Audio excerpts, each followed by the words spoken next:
Welcome to Run SDJ, I'm Steve and today I'll be talking about heart rate monitors. I'll be putting 4 heart rate monitors to the test, head to head through a variety of different activities to try and determine which is the best, and the results may surprise you. I'll be testing 2 wrist-based, 1 chest-based and 1 bicep-based heart rate monitor. The first wrist-based monitor I'll be testing is the current flagship running watch from Garmin, the Forerunner 965. This watch was released in March 2023 and retails for around £600 direct from Garmin. This watch uses an optical sensor to measure heart rates called the Elevate V4. This is shared across a number of Garmin watches. It isn't quite the newest monitor, that is the Elevate V5, which features on slightly newer models such as the Fenix 7 Pro, the Epix Pro and the Venu 3. The second based wrist model I'll be testing is the Apple Watch SE2. This was released in September 2022 and is still the current entry-level watch available from Apple. Mine is the 40mm edition, which retails for £219 direct from Apple. This also uses an optical sensor and is Apple's second generation heart sensor. Like the Garmin 965, this isn't the newest heart rate monitor technology from Apple.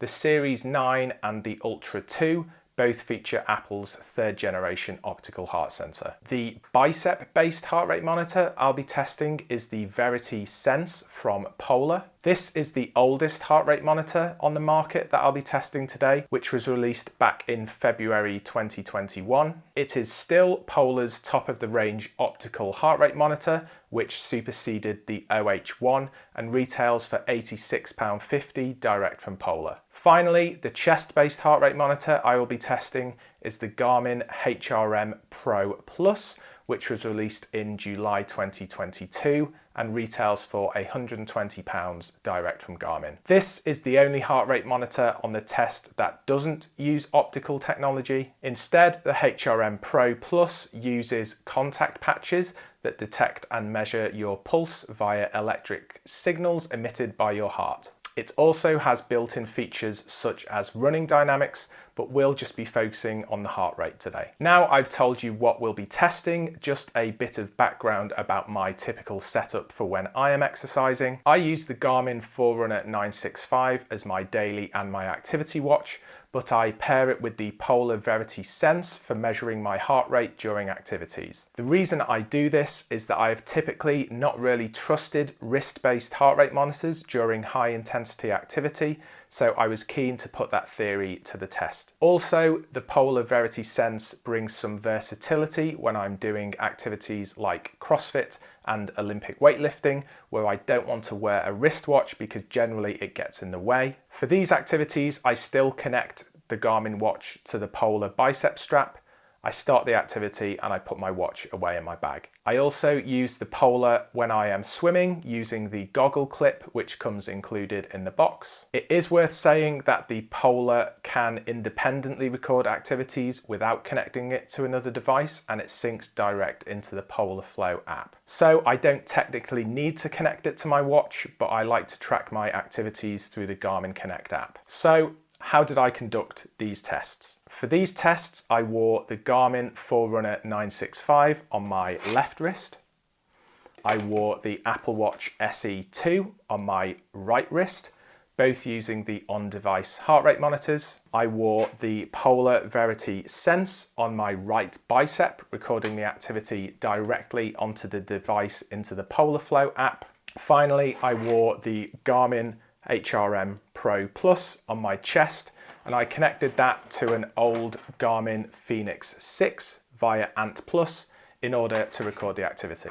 I generally had the Fenix 6 in a zipped pocket in the back of my shorts when doing the activities. Following each activity, I synced all the devices with Strava, and I did a comparison of the relative effort score of the same activity between the 4 devices. Relative effort is the day-to-day metric I use most to track effort during an activity and across a training week. I also used DC Rainmaker's Analyzer tool in order to layer the heart rate from each activity on top of each other to get a bit more of a scientific comparison and see where any of the results differed. So onto the activities. Activity 1 was an 8-kilometre run in about 12 degrees centigrade temperatures and reasonably wet conditions. It featured a 2-kilometre warm-up, followed by a period of rest, a hard 5-kilometre parkrun effort, followed by a 1K cool down. Two devices, the Apple Watch and the Garmin chest strap,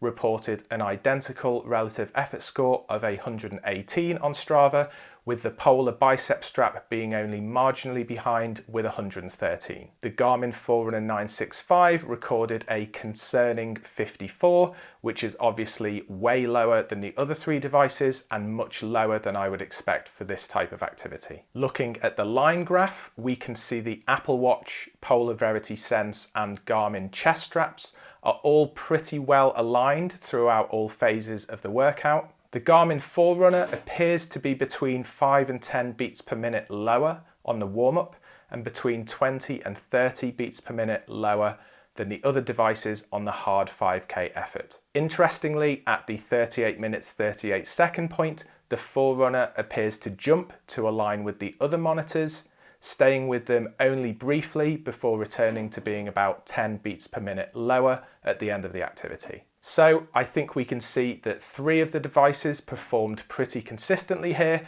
with the budget Apple Watch perhaps being the biggest surprise, holding its own against the bicep and the chest straps. But it is a worrying start for the Forerunner 965 from Garmin. So on to Activity 2. Activity 2 was a pretty consistently paced 7-kilometre easy run, running at about 5 minutes 25 per kilometre, slightly warmer at 14 degrees and this time in drier conditions. On this activity, all 4 devices performed consistently, the Polar bicep strap and the Garmin chest strap reporting an identical 70 for relative effort, with the Apple Watch at 71 and the Garmin Forerunner 965 at 72. The line graph shows the Garmin Forerunner 965 having a bit of an inconsistent start for the first 90 seconds or so compared to the other 3 devices, but from then on they all performed pretty much the same for the remaining 37 minutes of the run. Activity 3 was the only non-running activity that I recorded. This was an Olympic weightlifting class lasting about 80 minutes including the warm-up. I typically wouldn't wear wristwatches in this class due to wearing wrist straps, but in the name of science I used them in this class. The Apple Watch, Polar bicep strap and Garmin chest strap all reported identical relative effort scores of 51 for this activity, with the Garmin Forerunner 965 only marginally ahead on 53. We can see from the line graph that this was a completely different heart rate profile compared to the running activities, with a lot of short, sharp peaks of heart rate when undertaking a lift. Once again, the Forerunner 965 from Garmin seemed to have a bit of a mind of its own at the beginning, peaking at around 158 beats per minute. The other devices were consistently around 100 to 110 beats per minute. After this though, you can see all 4 devices performed pretty consistently. You can see a few little down peaks on the green line, which is the Garmin chest strap. I think these were caused by me literally hitting the Olympic bar against the strap during lifts, which caused it to lift off the chest for a split second. But all in all, the 4 devices all performed pretty well during this activity. Activity 4 was back to running, and this time it was an interval session on a dry day in about 16 degrees centigrade. This run featured a 2-kilometre warm-up, 3 sets of 1 kilometre at 4 minutes 10 per kilometre, followed by short 60-second rest periods into a 200-metre sprint about 3:45 per kilometre and a 90-second rest. All the devices here were in the same ballpark in terms of relative effort. The Garmin chest strap reporting 107, the Apple Watch 108, the Polar bicep strap 110, and the Garmin Forerunner 965 111. Nothing to really report looking at the line graph. The Forerunner 965 is perhaps a little bit off right at the start compared to the other 3 devices, but by about the 40-second point, it seemed to track with the rest of the heart rate monitors. It also looks to have had a slight moment between 38 and 40 minutes, tracking at some moments about 10 beats per minute higher than the other devices, but not too bad. Activity 5 was another easy run, this time 10 kilometers at a similar pace to activity 2. It was warmer again, this time about 18 degrees, and it was a clear day. This run also featured more elevation than on activity 2. The relative effort scores for the Apple Watch was 155, the Garmin chest strap 153, the polar bicep strap 152, so all within a respectable range of each other. Once again, something seemed off with the Garmin Forerunner 965 reporting only 81. We can see on the line graph that 3 of the devices tracked pretty similarly across the run. The chest strap had a slightly glitchy start, but then seemed to be okay. The Forerunner 965 from Garmin seemed to consistently follow the line profile of the other devices, but was consistently about 20 beats per minute slower throughout the duration of the run. Activity 6 was a 16-kilometer progression run split into 4 times 4 kilometer segments, increasing in pace by about 10 seconds per kilometer every 4K. This was run in dry conditions of around 22 degrees, and I actually ended up abandoning the run after about 12 kilometers due to some cramping, but I left the devices running until I reached the 16-kilometer mark to see how they reacted to a transition to walking, with a couple of running bursts at the end. The relative effort scores were very close for 3 of the devices, with a 164 for the Apple Watch, 165 for the Garmin chest strap, and the polar bicep strap. The Forerunner 965 from Garmin was slightly higher with a 169, but not too big a difference. We can see on the line graph that all 4 devices track the heart rate pretty consistently with each other. A couple of blips with the Garmin Forerunner 965, which is in blue, at around the 46-minute mark, and you can see a few instances where it went marginally off track compared to the other 3 devices, but not as badly as with some of the other workouts. So after those 6 activities, what have I learned from this test? Unfortunately, the main headline from the test was how inconsistent the heart rate monitor is on the Garmin Forerunner 965. In a third of the tests, 2 out of 6,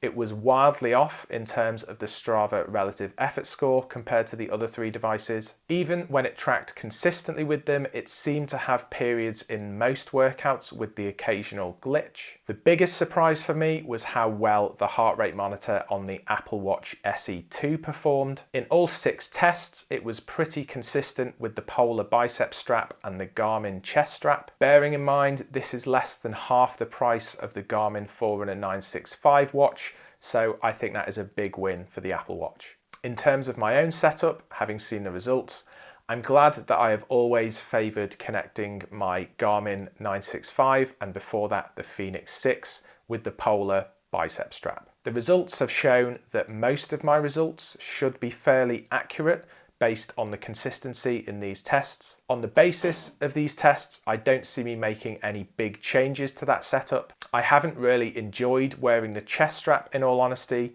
You are always aware you are wearing it, which isn't the case with the polar bicep strap. On some activities, such as functional fitness or CrossFit or Olympic lifting, the chest strap really gets in the way, but I would probably still favour it on something like a triathlon. The Apple Watch has certainly given me some food for thought relating to how accurate wrist-based heart rate monitors can be, and I'll be putting it to the test against the Garmin across more tests to see if I may consider a full-time switch. So if that is something that you'd like to see, hit the subscribe button. Let me know in the comments if you have any questions or anything that I haven't covered in this video, and I'll do my best to answer them. And I will see you next time. See ya.